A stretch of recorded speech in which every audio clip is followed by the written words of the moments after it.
இலங்கை கடற்படையால் சிறைபிடிக்கப்பட்ட மீனவர்களையும் அவர்களது படகுகளையும் விடுவிக்க வலியுறுத்தி மீனவர்கள் பாம்பன் கடலில் கருப்பு கொடியுடன் இறங்கி ஆர்ப்பாட்டத்தில் ஈடுபட்டனர். நேற்று முன்தினம் பாம்பன் தென் கடல் பகுதியிலிருந்து மீன்பிடிக்கச் சென்ற 6 மீனவர்களையும் அவர்களது படகையும் இலங்கை கடற்படையினர் சிறைபிடித்தனர். அவர்களை வரும் 11ஆம் தேதி வரை நீர்கொழும்பு சிறையில் அடைக்க இலங்கை நீதிமன்றம் உத்தரவிட்டுள்ளது. இதனை கண்டித்து பாம்பன் மீனவர்கள் ஆர்ப்பாட்டத்தில் ஈடுபட்டனர். இலங்கை சிறையில் உள்ள மீனவர்களை மீட்கும் வரை ராமேஸ்வரம், தூத்துக்குடி, நாகை மாவட்ட மீனவர்களை இணைத்து போராட்டம் நடத்தப்படும் என்று அறிவிக்கப்பட்டுள்ளது. இலங்கை சிறையில் 57 மீனவர்களும் 106 படகுகளும் உள்ளன.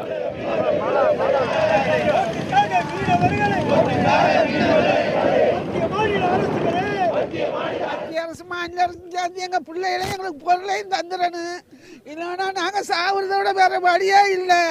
நாங்க என்ன பழகு பழைக்க எங்களையும் படைச்சான், ஆண்டவன் இந்த கடலையும் படைச்சான். அதைத்தான் நாங்க உழைச்சி சாப்பிடுறோம். எங்க பிள்ளைகளை கூட நாங்க வயிற்று கொண்டு போய் நாட படிக்க வைக்க முடியாம நாங்க எங்க எங்களுக்கு யாரு விடுப்பா? எங்களுக்கு கவுன் பண்ணி சம்பளமா நாங்க வாங்குறோம் சாப்பிட. எங்க ஆத்தாப்ப எங்களை படிக்க வச்சு உத்தியோகத்துல வச்சிருக்காங்க சாப்பிட. நாங்க பாமர சரி மாதிரி படிக்காம கிடந்துட்டோம் ஐயா.